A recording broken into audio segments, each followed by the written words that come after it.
शशांक का अपार्टमेंट। तो क्या वो ये कह रही है कि उसे नहीं पता है? सिमरन ने अपने हाथ पर अपनी ठुड्डी रखते हुए शशांक से पूछा। सिमरन वहां पर किचन में बड़े ही कंफर्टेबल होकर बैठी हुई थी और मनमीत के लोगों को जिंदा जला देने वाली बात सुन रही थी। वो लोग इस समय खाना खा रहे थे। हालांकि वैसे आमतौर पर उसे इस बारे में अंदर ही अंदर उस टॉपिक की तरफ कोई अनकंफर्ट फील नहीं होता था, लेकिन फिर भी खाने के वक्त इस तरह की बातों को करना उसे बिल्कुल अच्छा नहीं लग रहा था। मनमीत की बातें सुनते वक्त वो शशांक की तरफ देखने लगी। शशांक उसके बिल्कुल सामने ही बैठा हुआ था। वो भी मनमीत की बकबक लगातार सुनता जा रहा था। हाँ, उस औरत को वाकई में शशांक की अटेंशन चाहिए थी। सालों पहले जब शशांक ने उन लोगों के मॉल को बचाया था तो हर तरफ यही अफवाहें उड़ रही थी कि उस औरत की एंगेजमेंट मेरे फ्रेंड से होने वाली है। ये बात बिल्कुल ऑब्वियस थी कि उसके पिता, वो राजवंशी, वही इन सब के पीछे का कल्प्रिट है। वो चाहता था कि शशांक के नाम का इस्तेमाल करके अपने और ज्यादा कनेक्शन बना ले और इस तरह मार्केट में अपने नाम को ऊपर उठा ले। कितना शातिर बुढ़ा है ना वो। मनमीत ने ऐसा कहते हुए अपने सामने रखे हुए सलाद का एक बड़ा सा पीस उठाकर अपने मुंह में डाल लिया। या तो वो कुछ ज्यादा ही भूखा था या फिर वो कुछ ज्यादा ही गुस्से में था जो उसने इस तरह सिमरन के सामने एक्टिंग की। सिमरन भी उसे देखकर अजीब से एक्सप्रेशन दे रही थी। अच्छा, तो उसे अटेंशन चाहिए? अपना सिर हिलाते हुए सिमरन ने मनमीत की बात तुरंत समझ ली और इसके बाद शशांक की तरफ देखने लगी और कहने लगी, मैं उसके गट्स की दाद देना चाहती हूँ। उसने वाकई में उस जगह को टारगेट किया जहां पर तुम बड़े हुए हो। मैं उसका ख्याल रख लूंगा। शशांक ने सिमरन की बात का जवाब दिया। तुम्हारे लिए यही बेहतर होगा। सिमरन ने शशांक की बात को काउंटर अटैक करते हुए कहा। इसके बाद वो आगे कहने लगी, आखिर मैं अभी भी ऐसी औरतों से कैसे डील कर सकती हूँ जो मेरे हस्बैंड के बिस्तर में घुसने के लिए मरी जा रही है। मैं ऑलरेडी काम कर करके थक चुकी हूँ। आह। इसके रिस्पॉन्स में शशांक ने तुरंत अपने हाथ में पकड़ा हुआ चम्मच नीचे रखा और चलकर सिमरन की तरफ गया और कहने लगा, बहुत ज्यादा थक गई हो। कैसा रहेगा अगर मैं तुम्हें बाद में एक मसाज दे दूं तो? ऐसा कहते हुए उसके चेहरे पर एक स्माइल आ गई और वो ऑलरेडी सिमरन के कंधों पर मसाज देने लगा। ओए, ये तुम दोनों क्या कर रहे हो? मनमीत ने अपनी आंखें बड़ी करते हुए अपने सामने उन दोनों को खड़ा हुआ देखकर घूर कर पूछा। रुक जाओ तुम दोनों, मेरे सामने इस तरह की हरकतें मत किया करो।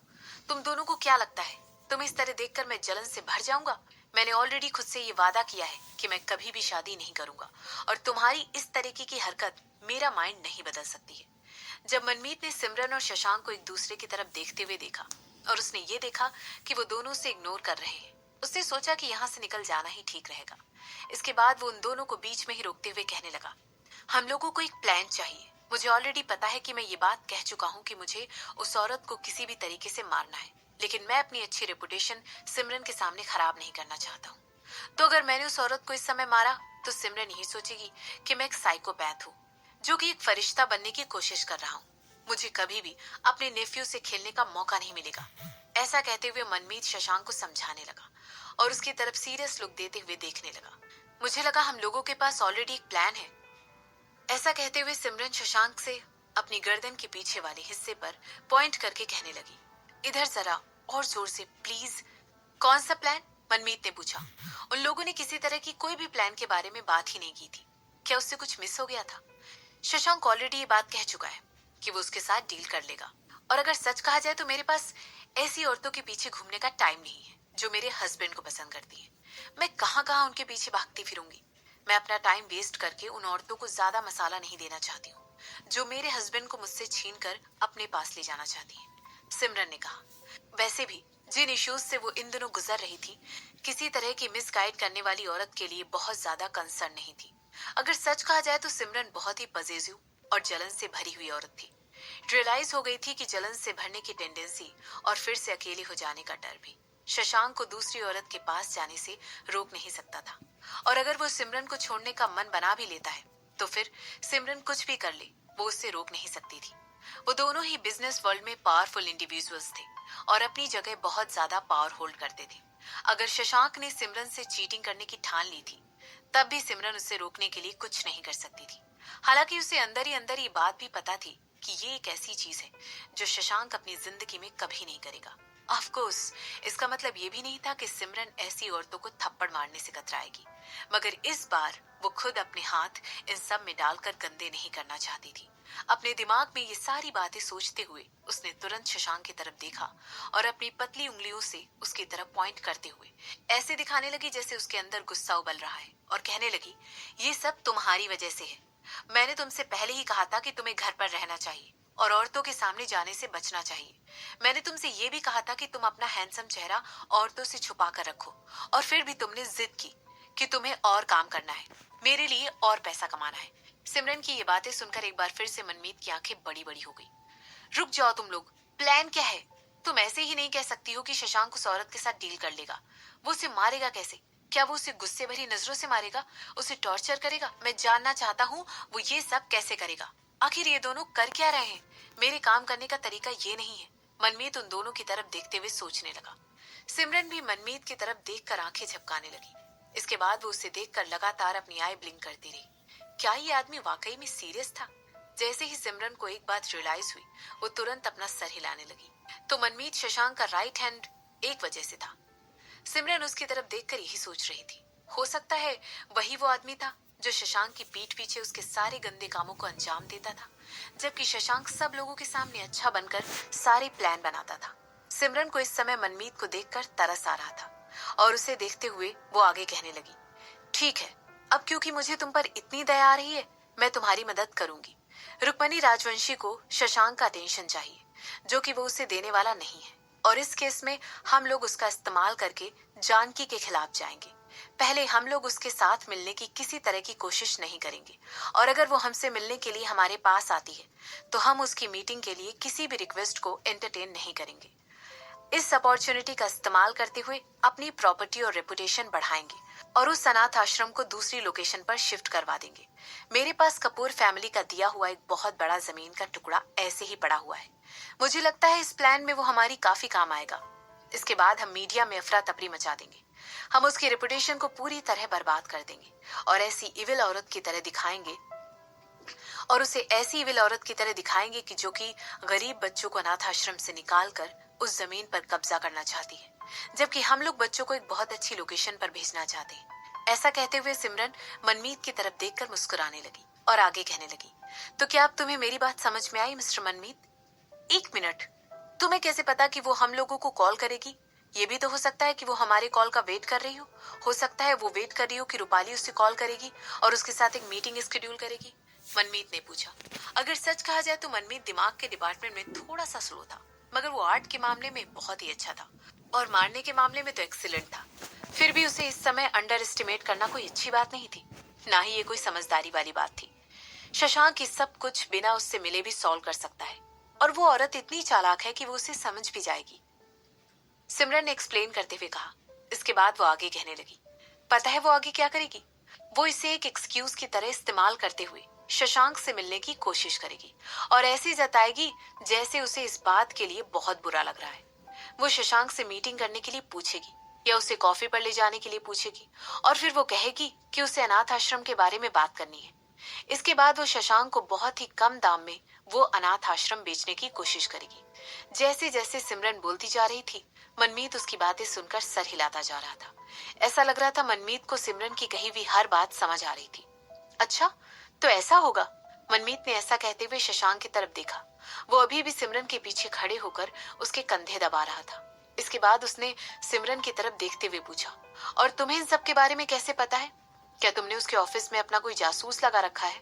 सिमरन ने जोर से हंसते हुए कहा, नहीं मिस्टर मनमीत, इस तरह की चीजों के बारे में पता करना ही मेरा काम है और मैं यही करती हूँ।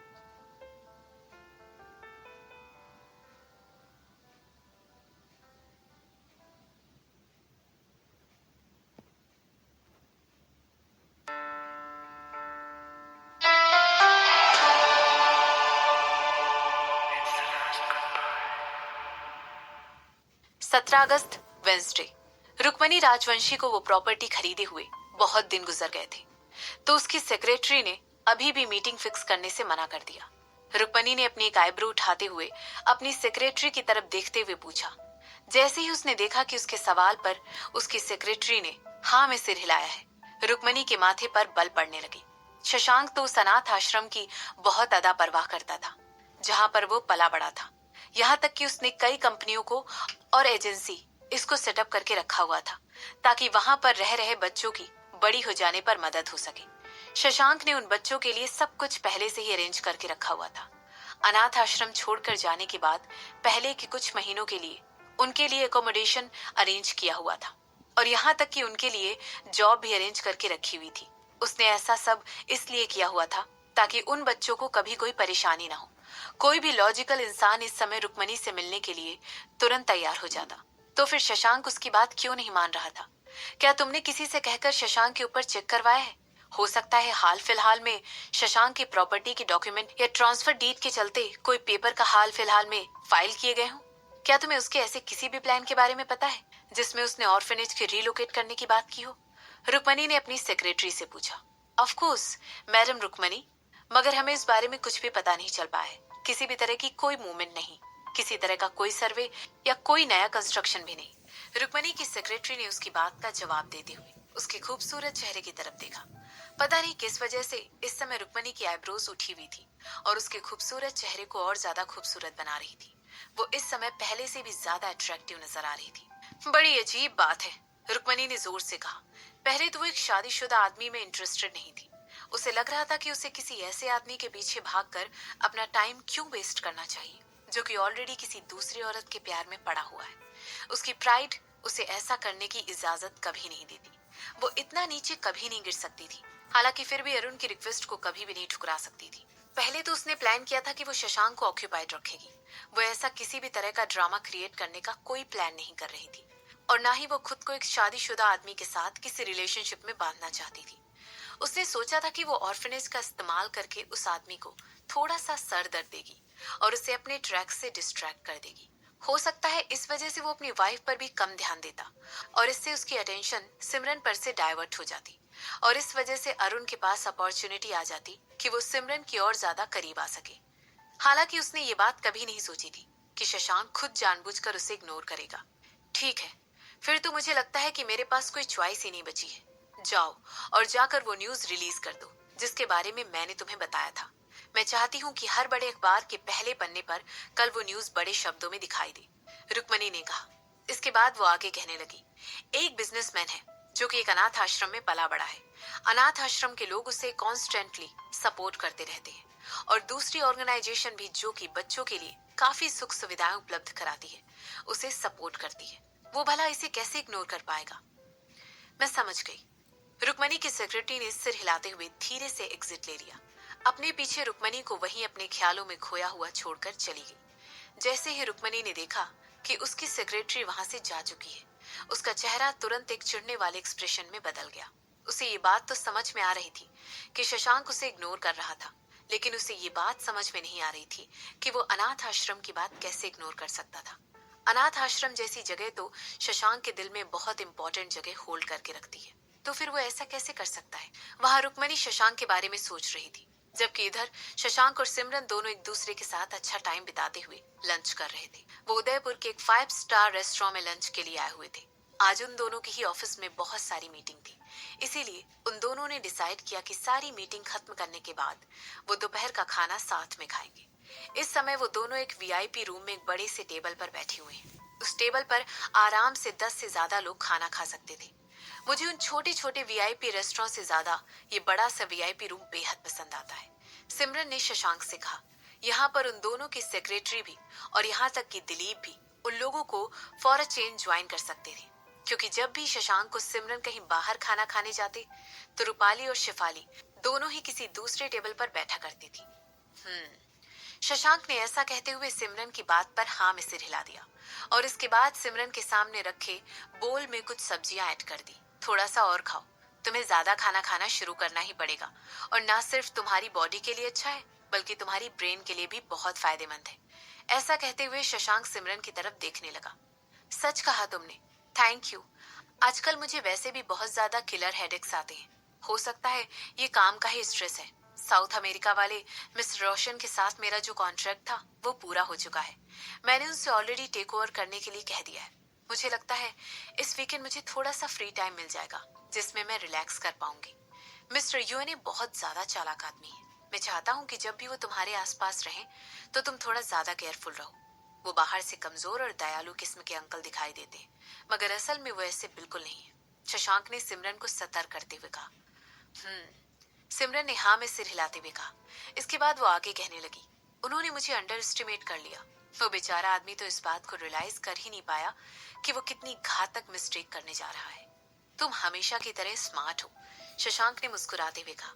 जैसे ही सब लोगों ने शशांक की बात सुनी, वो लोग अपना सर नीचे करके अपना खाना चुपचाप खाने लगे। शशांक की स्माइल इतनी ज्यादा चमचमाहट से भरी हुई थी कि उसे देखकर कोई भी आसानी से डर जाता था। अभी तक तो उन लोगों को इस बात की आदत पड़ चुकी थी। उन लोगों को शशांक और सिमरन की जोड़ी के इतने ज्यादा प्यार दिखाने की आदत पड़ चुकी थी, मगर फिर भी उन तीनों को इस बात पर विश्वास नहीं हो रहा था कि किस तरह उन सब के बॉसेस बिजनेस वर्ल्ड में कोल्ड और क्रूर होने के बाद अब ऐसे स्वीट, कोमल और लविंग कपल की तरह दिखाई दे रहे थे। क्या यही प्यार की अद्भुत शक्ति होती है? तुम्हारे कहने का मतलब क्या है? सिमरन ने पूछा। एक आदमी को हमेशा इस बात पर यकीन करने में मुश्किल होती है ना कि एक औरत उससे कभी स्मार्ट नहीं हो सकती है। हम औरतों को तो अंडर एस्टिमेट किए जाने की आदत सी पड़ गई है। तो मुझे लगता है क्यों ना इसका फायदा उठाया जाए। वैसे इस केस में मेरे लिए ये बात नॉर्मल है कि मैं औरतों के लिए उसके दिल में जो डिसरिस्पेक्ट है उसका फायदा अपने लिए उठाऊं। वैसे भी जिस जगह से यूएनए आता है वो जगह बहुत ज्यादा मेल डोमिनेट है, इसीलिए इस बात में कोई अचंभा नहीं है कि उसकी जनरेशन तक ये सारी आदतें पास ऑन की गई हैं। इसमें उनकी कोई गलती नहीं है। हालांकि वो डोमिनेंस वसूली अब बड़े शहरों में इतनी ज्यादा दिखाई नहीं देती है, लेकिन अभी भी कुछ जगह ऐसी है जो अपने ट्रेडिशन को फॉलो करती है और अभी भी इन सिद्धांतों के साथ जुड़ी हुई है। उन्हें अभी भी ऐसा लगता है कि आदमी औरत से ज्यादा पावरफुल होता है। शशांक ने सिमरन को समझाते हुए कहा। बिल्कुल सच कहा तुमने। तभी तो मुझे ऐसे लोगों के साथ डील करने के लिए कमजोर दिखना बेस्ट अप्रोच लगती है। वो लोग मुझे कमजोर समझेंगे और मुझे अंडर एस्टिमेट करके गलती करेंगे। ऐसा कहते हुए सिमरन ने शशांक की बातों में हाँ मिलाई और उसकी तरफ देखकर एक शैतानी मुस्कान के साथ हंसने लगी। इसके बाद वो आगे कहने लगी, मैं चाहती हूँ वो सोचे कि मैं एक बेवकूफ हूँ और वो किसी खतरे में नहीं है। तभी तो वो अपने कवच को नीचे करके मेरे पास निहत्थे आ जाएंगे। सच, बिल्कुल सच, शशांक ने कहा। ऐसा कहते हुए शशांक का चिन्ह हवा में इस तरह ऊंचा हो गया मानो एक बिल्ली के हाथों मलाई से भरा हुआ कटोरा लग गया। वो अपनी वाइफ को देखकर बहुत ज्यादा गर्व महसूस कर रहा था और उसके आसपास बैठे लोग भी इस बात को अच्छी तरह महसूस कर पा रहे थे, क्योंकि जिस तरह इस समय वो सिमरन की तरफ देख रहा था उससे साफ जाहिर था कि उसे सिमरन का बहुत प्राउड फील हो रहा था। भला सिमरन जैसी पत्नी पाकर किस आदमी को प्राउड फील नहीं होता। इसके अलावा सिमरन के पास इतने ऑप्शन थे शादी करने के लिए, लेकिन फिर भी उसने सिर्फ और सिर्फ शशांक को ही चुना था। एक ऐसी एक्सेप्शनल औरत थी, एक ऐसे अपने समांतर एक्सेप्शनल आदमी को चुन सकती है। इसका मतलब है शशांक के ख्यालों की गाड़ी आगे बढ़ ही रही थी कि तभी उसकी सेक्रेटरी ने धीरे से उठकर एक कॉल आंसर कर दिया, जिसकी वजह से उसके ख्यालों में खलन पड़ गया और वो अपने ख्यालों की दुनिया से बाहर आ गया। कॉल खत्म करने के बाद रूपाली जल्दी जल्दी चलते हुए शशांक के पास आई और उसके कानों में कुछ फुसफुस आने लगी। इसके रिस्पॉन्स में शशांक सिमरन की तरफ घूरते हुए एक शैतानी मुस्कान के साथ मुस्कुराने लगा और सिमरन से कहने लगा, लगता है तुम्हारा दूसरा गेस बिल्कुल सही था। वो मेरी रेपुटेशन को बर्बाद करने की प्लानिंग कर रही है। ओह, सिमरन ने एक आईब्रो उठाते हुए पूछा। इसके बाद वो आगे कहने लगी, अगर ये बात है तो फिर मैंने पहले जो सब सोच रखा था वो गलत निकला। वो तुम्हारी अटेंशन अट्रैक्ट करने की कोशिश नहीं कर रही है। सिमरन ने ऐसा कहते हुए शशांक की तरफ मुस्कुराते हुए देखा और आगे कहने लगी, वो मुझ पर से तुम्हारा फोकस हटाना चाहती है, तो फिर हमें अपने प्लान के साथ आगे बढ़ना चाहिए। शशांक ने अपनी ठुड्डी को अपने हाथों पर रखते हुए वो सीधा सिमरन की आंखों में देख रहा था। हाँ, हमें ऐसा ही करना चाहिए, सिमरन ने अपने खूबसूरत चेहरे पर एक स्माइल लाते हुए कहा।